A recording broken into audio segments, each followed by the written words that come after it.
అలాగే మేడం అంతా చెప్పారు పోలియో గురించి, మనకు కూడా అలాగే తెలుసు. సెకండ్ ఇయర్ వరకు పోలియో అనేది మనకు ఒక ఇంపార్టెంట్ ఎస్ఐ క్వశ్చన్ అంతే, అందుమించి మనకేం తెలియదు. తర్వాత థర్డ్ ఇయర్ క్వశ్చన్కి వెళ్ళినప్పుడు I have seen a case of polio.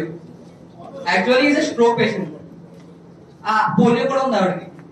అంటే దూరం నుంచి చూస్తుంది అనమాట. Like his daughter is doing passive movements, అలా చేస్తుంది. వెళ్ళి అడిగాను, ఏంటి మేడం చాలా ఎక్సర్సైజ్ చేస్తున్నారు మీకు తెలుసా అని అడిగాను. లైక్ రోజు చేస్తున్నారండి, నేను కూడా చేపిస్తే కదా తగ్గుతుంది, అందుకే నేను కూడా కష్టపడతాను అన్నారు.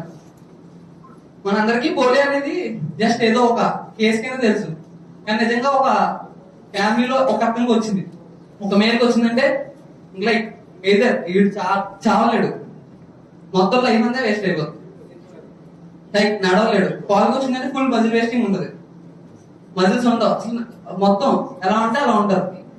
నార్మల్ గా పని చేయలేరు, నార్మల్ లైఫ్ లీడ్ చేయలేరు కదా, మొత్తం ఇంకా లైక్ మ్యారీడ్ లైఫ్ ఉండదు, లైఫ్ అంతా అలాగే ఉండాలి, ఎవరో ఒక అండర్లోనే ఉండాలి, ఫ్రీగా మూవ్ అవ్వలేరు కూడా.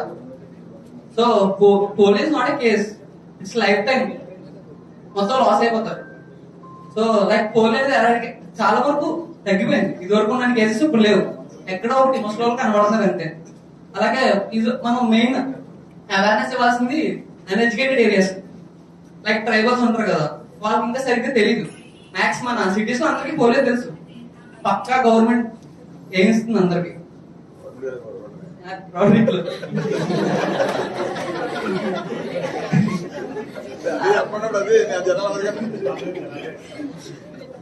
అలాగే మనం ఇలా అన్ఎడ్యుకేటెడ్ ఏరియాస్ ని కవర్ చేయాలని కోరుకుంటున్నాను.